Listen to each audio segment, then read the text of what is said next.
listening section. Let's go.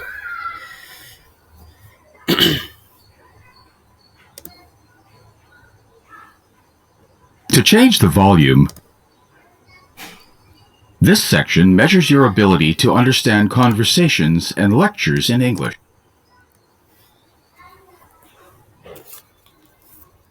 Listen to a conversation between a student and an employee. Hi. Good afternoon. Come on in. Okay. So, what can I help you with today? Well, I want to join the bicycle club. Joining clubs is a great thing to do. Unfortunately, the bicycle club currently has no events because the office is being renovated. Oh, well, when is it going to be done? The anticipated date of completion is next semester, though it could take as long as a year. Wow, that's a long time. That's a bummer. I do apologize. It's not your fault, I guess. So are there other clubs I can join instead? Absolutely. There are a wide variety of clubs throughout campus. Since you are interested in the bicycle club, I would recommend the hiking club or rock climbing club. They are popular options for students who are interested in exercising and meeting friends. Those could be nice. It's too bad about the bicycle club, though. But yeah, those would work. How about the hiking club? When is it? The hiking club meets Friday evenings. That won't work then. I have biology class on Friday night. I didn't think finding a club would be this hard. Don't get discouraged. It's all about finding the right fit. In the future, the bicycle club's office will be finished and they will start up again. You won't always have biology on Friday nights either. What about the rock climbing club? I do really like climbing. When is that one? Let's see. The rock climbing club meets Tuesday afternoons. Okay, yeah. I don't have any class or anything going on then. So you'd like to join the rock climbing club? Yes, please. All right. So the process isn't too complicated. You just have to pay the dues, which aren't very large, and then fill out your contact information and attend the next meeting. Is it going to be their first ever meeting? Like, will I be that strange new person that nobody knows? It is not their first meeting, but you really don't need to worry. The whole point of clubs is that they're social and welcoming to new people. I'm sure you'll fit right in. That's easy to say, but what if I don't? Well, thinking negatively like that will only hurt your chances. So first, try to stay positive. They will probably ask you to introduce yourself so they can get to know you a little bit, and you'll be good from there. Stuff like that makes me nervous. It's perfectly normal to be nervous. But remember, everybody there was the new person at some point. But if for some reason it doesn't work out for you, you can always come back to me. There are plenty of clubs for all kinds of people. And like I said before, you may be able to join the hiking or bicycle club in the future. But I should still try this now? Of course, there are no guarantees, and one of the major aspects of college is going out and trying new things. Okay, why does the student go to speak to the consultant to join the bicycle club? Yes. All right, so the process isn't too complicated. You just have to pay the dues, which aren't very large, and then fill out your contact information and attend the next meeting. Is it going to be their first ever meeting? Like, will I be that strange new person that nobody knows? Okay, what is the student attempting to express? Student is nervous. Okay. Why can't the student join the bicycle club? It's currently accepting. Okay, the bicycle club office is being renovated. Yes. Next, okay. What kinds of clubs are similar to bicycle club? Outdoor activities.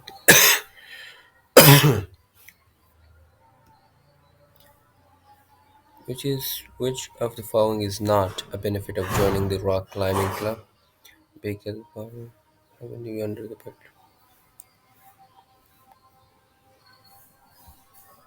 Yes. Okay.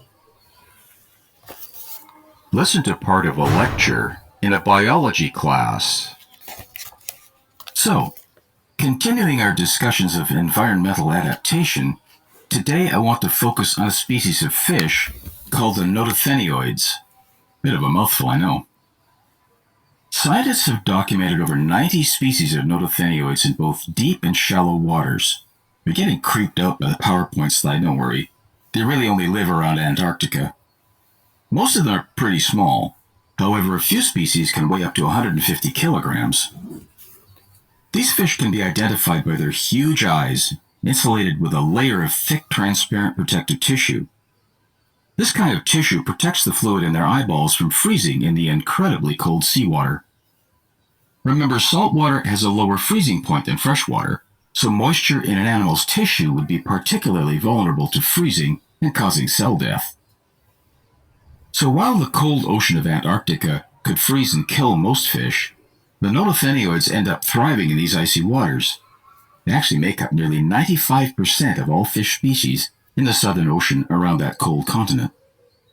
That kind of thing is a stark contrast to tropical oceans, where the biodiversity is extremely high.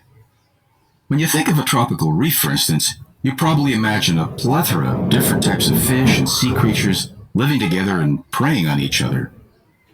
The average coral reef supports over 4,000 types of fish, sponges, crustaceans, and others. To have one species of fish in an entire section of the ocean? Pretty impressive. Yes, Amy? How or when did the notothenioids end up taking over the Southern Ocean? Oh, I'm glad you asked. That was actually my next point of interest. So, about 30 million years ago, the water in that area was a lot warmer than it is today. Way back then, South America and Antarctica were actually connected. The air from around the equator could travel south to heat up the chilly Antarctic waters. The warm tropical waters could also flow southwards, bringing the rich biodiversity along with it. Because Antarctica's waters were relatively warm back then, it could support a lot of different types of animals. We confirmed this by looking at the fossil record, even finding out that 90 or so of the notothenioids even existed back then. Historians think that somewhere between 5 and 14 million years ago, two huge changes occurred. First of all, a chance mutation allowed the notothenioids to develop a special protein that now flows through their body. This special protein is actually a type of antifreeze. It works by bonding to an ice crystal that formed inside their flesh, preventing it from growing any larger. So, at the time, the waters they swam in were still decently warm, and the protein didn't do much for their overall survival rates. Still, somewhere around this time period, there are records of a colossal shift that moved around the Earth's tectonic plates. This movement is now known as continental drift. It pushed Antarctica away from South America and down toward the chilly southern end of the Earth.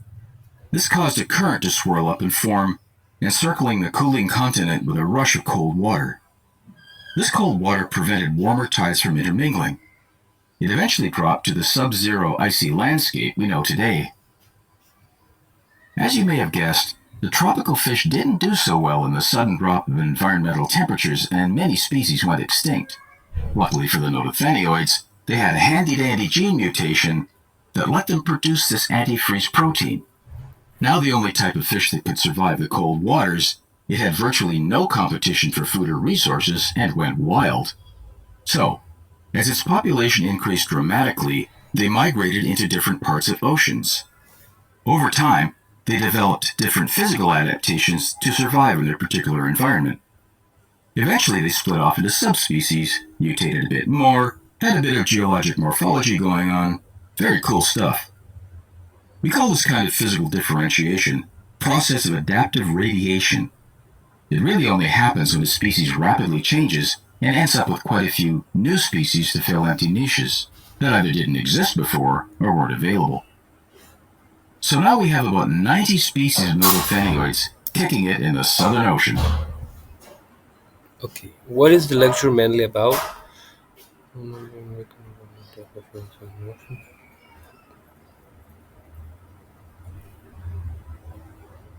Okay, next.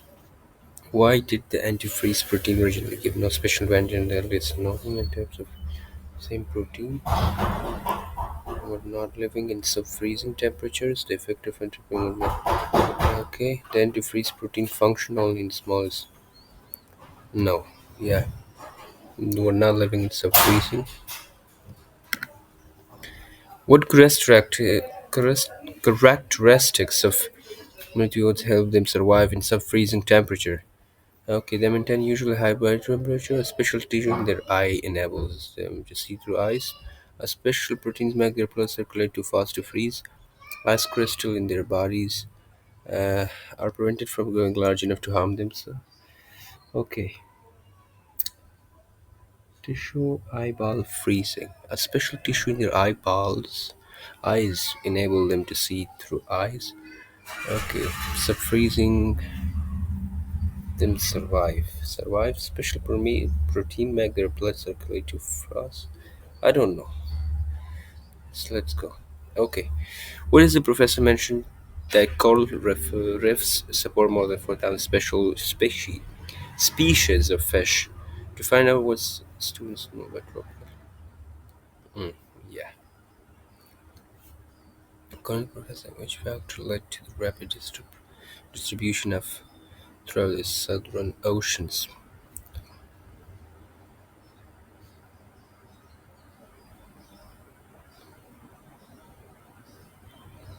No, I guess this one. Okay. According to Professor, what happened to the migrated to different areas of the Southern Ocean? I don't know.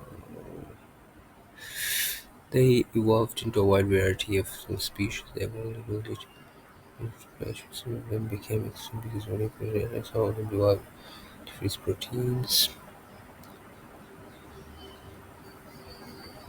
I think this one. Next. Okay. Listen to part of a lecture Let's in an take notes. anthropology class. So, we've been discussing 16th century Native American life, and today we're going to focus on the Iroquois and Huron peoples. They lived in the northeastern Great Lakes region of North America. Now, back then, their lives depended on the natural resources of the forest, especially the birch tree. The birch tree can grow in many different types of soils and is prevalent in that area. Now, can anyone here describe a birch tree? They're tall and white. The bark, I mean. Yes, the birch tree has white bark. And this tough, protective outer layer of the tree, this white bark, is waterproof. And this waterproof quality of the bark, it made it useful for making things like cooking containers, a variety of utensils. And if you peel birch bark in the winter, we call it the winter bark, another layer, a tougher inner layer of the tree, adheres to the bark, producing a stronger material. So the winter bark was used for larger utensils and containers. I know people make utensils out of wood, but utensils out of tree bark? Well, birch bark is pliable and very easy to bend. The Native Americans would cut the bark and fold it into any shape they needed, then secure it with cords until it dried. They could fold the bark into many shapes. So if they cooked in bowls made of birch bark, wouldn't that make the food taste funny? Oh, that's one of the great things about birch bark. The taste of the birch tree doesn't get transferred to the food. So it was perfect for cooking containers. But the most important use of the bark, by far, was the canoe. Since the northeast region of North America it's interconnected by many streams and waterways, water transportation by vessels like a canoe was most essential. The paths through the woods were often overgrown, so water travel was much faster. And here's what the Native Americans did. They would peel large sheets of bark from the tree to form lightweight yet sturdy canoes. The bark was stretched over frames made from tree branches, stitched together, and sealed with resin. You know, that sticky liquid that comes out of the tree? And when it dries, it's watertight. One great thing about these birch bark canoes was they could carry a large amount of cargo. For example, a canoe weighing about 50 pounds could carry up to 9 people and 250 pounds of cargo. Wow. But how far could they travel that way? Well, like I said, the northeastern region is interconnected by rivers and streams and the ocean at the coast. The canoes allowed them to travel over a vast area that today would take a few hours to fly over. You see, the Native Americans made canoes of all types for travel on small streams or on large open ocean waters. For small streams, they made narrow, maneuverable boats, while larger canoes were needed for the ocean. They could travel throughout the area, only occasionally having to portage to carry the canoe over land a short distance to another nearby stream. And since the canoes were so light, this wasn't a difficult task. Now, how do you think this affected their lives? Well, if they could travel so easily over such a large area, they could trade with people from other areas, which I guess would lead them to form alliances. Exactly. Having an efficient means of transportation, well, that helped the Iroquois to form a federation linked by natural waterways. And this federation expanded from what is now southern Canada all the way south to the Delaware River. And this efficiency of the birch bark canoe also made an impression on newcomers to the area. French traders in the 17th century modeled they adopted the design of the Iroquois birch bark canoes, and they found they could travel great distances, more than 1,500 kilometers a month. Now, besides the bark, Native Americans also used the wood of the birch tree. The young trees were used as supports for lodgings, with the waterproof bark used as roofing.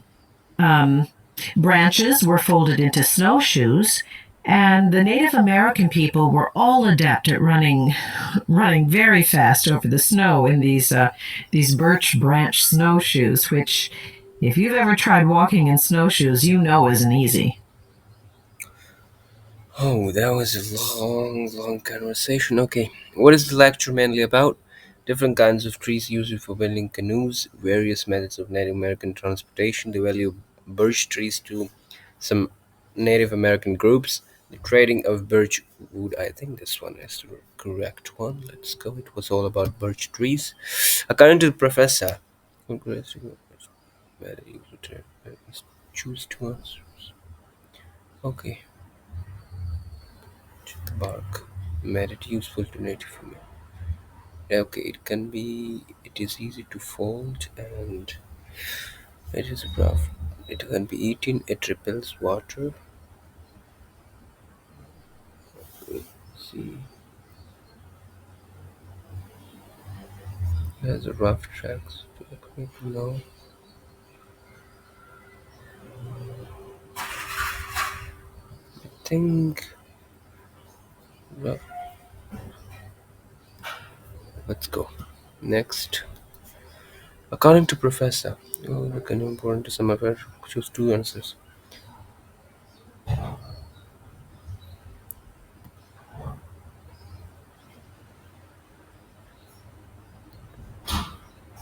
Yes. Next, okay. Why does the professor mention French traders who arrived in the Iroquois region to illustrate how far news of the Iroquois canoe design had traveled, to explain the kind of objects that it would receive in canoes, to support her point about how efficient the canoe canoe design was, to emphasize the Iroquois were the first settler in that region? I think this one design was. Let's go. Why does the student say this? I know people make utensils out of wood, but utensils out of tree bark? To share what he knows about birch wood, to point out a misprint in the textbook, to bring A point from previous lecture to request more explanation from Professor. Number four, I guess. Yes, this is right. Okay, this is the end of listening section. If you were in a full test mode, okay. So submit, please. Let's see my points. Wow, wow, wow, wow! That was amazing, man. 24 out of 30. That's some great scores. Mashallah, mashallah. Write down in the comment, mashallah. Wow, that's an impressive score. I didn't even think I would could get this many marks under my very first listening practice test of the TOEFL. Okay, so and thank you guys so much for watching the video all the way till this.